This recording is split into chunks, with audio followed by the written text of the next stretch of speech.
Big injury boost for Ruben Amorim. Mason Mount expected back after the international break. Luke Shaw very much on the way back. You're back after the international break. Maino, Maguire, boost going on there. And obviously, hopefully, Aiden Heaven's injury isn't too serious. Now, Ruben Amorim is going to have a few more players on his hand after the international break. Fingers crossed, unless someone gets injured in the break. And he's also really starting to dive into the youth. He didn't have to bring on Harry Amass. He didn't have to bring on Cheeto versus Leicester, but he decided, I'm going to do that. I'm going to bring on the youth. And he even said in the press conference, I like bringing on the youth. And we're starting to see that Amorim has a plan. We're starting to see an identity, a shape at Manchester United. But we're starting to see that there's more players available. We could look very different in a few weeks, and we could see something interesting. Because I think we're getting better and better each week. I think the more time we spent training with Amorim, you can see the improvements. And I think, good game versus Ipswich, good game versus Leicester. Obviously, you expect to win both those games. We should have beaten Arsenal, and we were the better team against Real Sociedad over 2 legs. Hopefully, we can take that into Lyon. Hopefully, we can take that into future games. I also want to talk about a few of Ruben Amorim's comments on things like Garnacho's new role, why he's now better playing on the right, which I like. There is some news on Frimpong, Sancho staying at Chelsea, and it was reported yesterday that Onana wasn't going to play, wasn't going to start, he was ill. And that was true. When I reported yesterday that Anon wasn't going to play, wasn't going to start, it was true. But he did a last-minute test and they decided to pass him and he could play for Manchester United. He'd been suffering with conjunctivitis. So let's get into the news. But before I get into the news, I want to talk about Ruben Amorim. So we don't get many opportunities, I feel, just to be positive at the moment as a Manchester United fan. So with Ruben Amorim, I think there is a few positives. We've had 4 good performances in a row, or actually the Fulham. We've looked better. We're still lacking sometimes that end product, that ruthlessness, but I think Garnacho and Højlund getting goals should get some confidence in them to hopefully score more. But we saw Euro before he got injured look a lot better. The last 4 or 5 games Euro played, he was understanding that wide centre-back role a lot more. And he looked a lot better. Matthijs de Ligt has been a monster the last 2 months. The performance Matthijs de Ligt put in versus Leicester, he deserves so much credit for that. He was unbelievable. Bruno is clearly man of the match, but de Ligt is up there. Harry Amass and Cheeto getting minutes off the bench. I remember the Tottenham game, we got frustrated. Amorim wouldn't bring anyone off the bench. But I think he's seen, Heaven's done quite well. Collier's done quite well. I can rely on the youth. He brought on Amass, he brought on Cheeto, and they looked good off the bench. Heaven and Collier making an impact from the academy. Heaven and Collier are academy players. Heaven is technically an Arsenal academy player, but you know what I mean. But they have just shown, you could throw me in a game and I'll perform. Like Heaven has shown in the first half versus Leicester how good he was, in the Fulham game, in the Arsenal game, and of course in the Europa League game that he's ready to start. Collier has shown that he's ready to start, when called upon.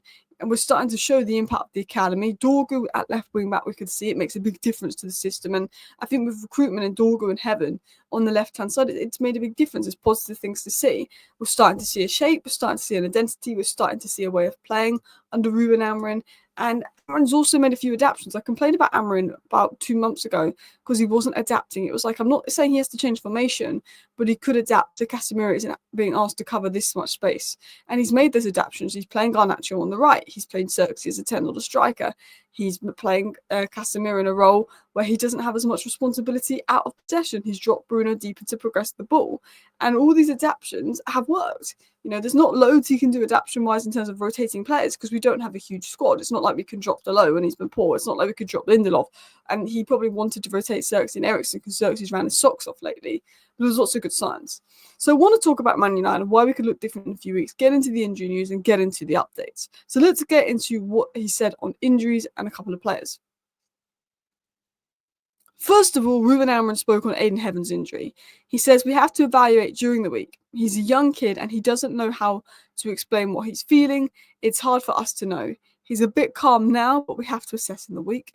He said Aiden Heaven just left the King Power Stadium with his foot in a protective boot, but was walking out unaided. So no crutches, which is a positive sign. So hopefully nothing serious. Hopefully he can be back in a couple of weeks. It's really annoying because he just got his break and he'd taken his break. And, it's really bad timing for him because he was fantastic. He also said, Luke Shaw will be back soon. Luke Shaw. Luke Shaw. And I tell you what, this is the time we need Luke Shaw. We need Luke Shaw because Heaven's gone, Leach is gone. We need Luke Shaw.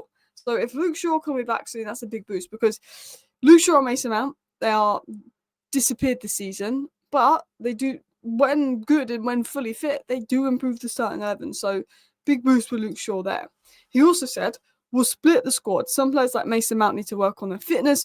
We need some players like Maguire and Kobbie Mainoo to have them ready for the final stretch. Some will rest. There will be different tasks to be ready in the final 2 months.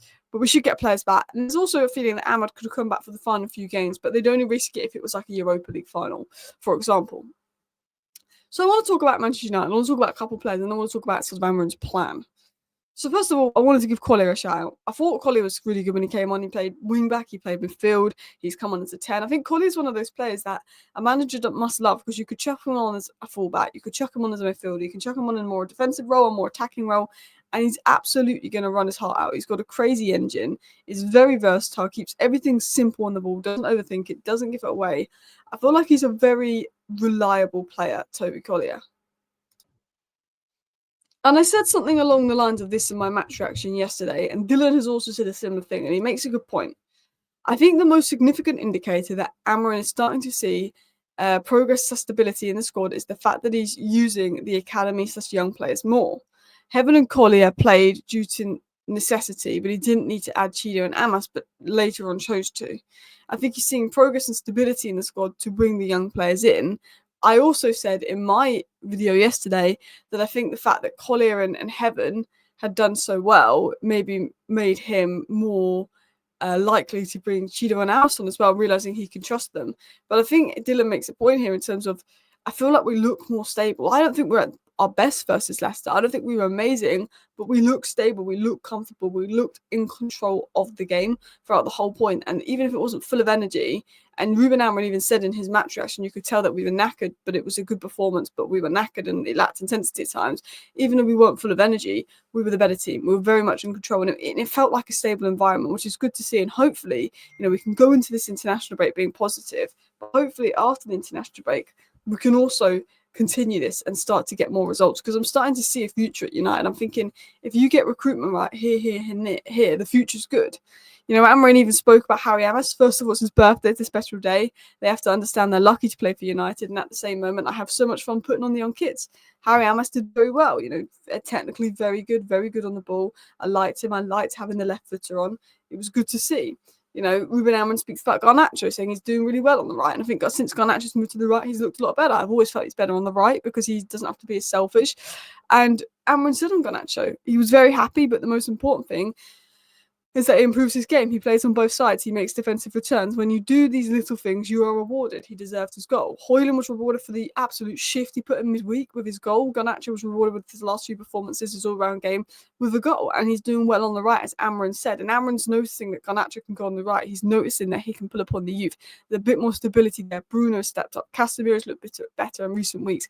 He can rely on Collier. So even though the squad is thin, we're starting to see good signs of progress. And I looked at United and I said, clearly, we need a striker. Clearly, we need another number 10. We need a right wing back. We need another centre back for depth because Leach is out injured. And we need a pivot player. We need those 5 signings in the summer. But there is options there when everybody's fit. Like Leach, Shaw, and Heaven will be good at left centre back, but you can't even rely on Luke Shaw, and Leach is out to December. So the left centre back's probably going to be needed, especially if Heaven's injured. Yoro can also play there. The Luke to Maguire will do what you want, a central centre back. Yoro and Mazraoui can do a job at right centre back as well. Dorgu and Amass can play left wing back. I know Amass has got some physical stuff he needs to work on, but Delo and Mazraoui right wing back, we'd probably want to bring in a right wing back there. Collier, Agate, Casemiro, Bruno, Mainoo could all play in the pivot, although Bruno and Mainoo, maybe Sin is better further up, probably bringing another progressive player there, so we're not just relying on Bruno. Mount and Xerxes can play as a 10 on the left. Mainoo can also play left 10. Bruno could play left or right 10. Amon and Garnacho can play right 10.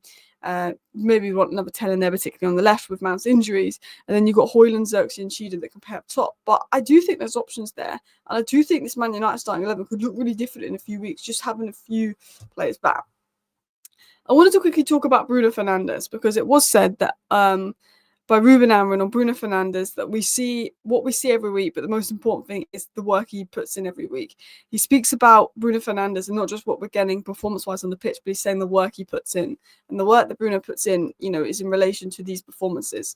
It was also been said as well that Bruno is known for spending time with academy kids in training and helping them work on stuff. He's known for having a good relationship with staff.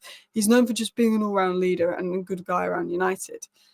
Talking of not so much a leader and good guy around United, Chelsea have no intention of letting Sancho return to United. The expectation is that Chelsea will activate their 25 million obligation to buy for Sancho. So Jadon Sancho should be out of Manchester United despite worries. And Romana said that Frimpong's one to watch. Like, his release clause is like £35 million. He's a top right wing back. I know he's not been as good this season, but Frimpong's one to watch. We missed out on Kenda. I think Frimpong is a better signing than Kenda. Even though Kenda's great talent and Amorim's system, I think Frimpong is more experienced, and that's what we need. And there was confirmation that Nana obviously wasn't going to play, but his condition improved last minute and he'd passed a late test. But it was actually going to be a Dermot Me debut, but then Nana passed a late test. Anyway, that's all the Manchester United news rounded up into a 10-minute video. I hope you enjoyed watching. Thank you for watching. Bye.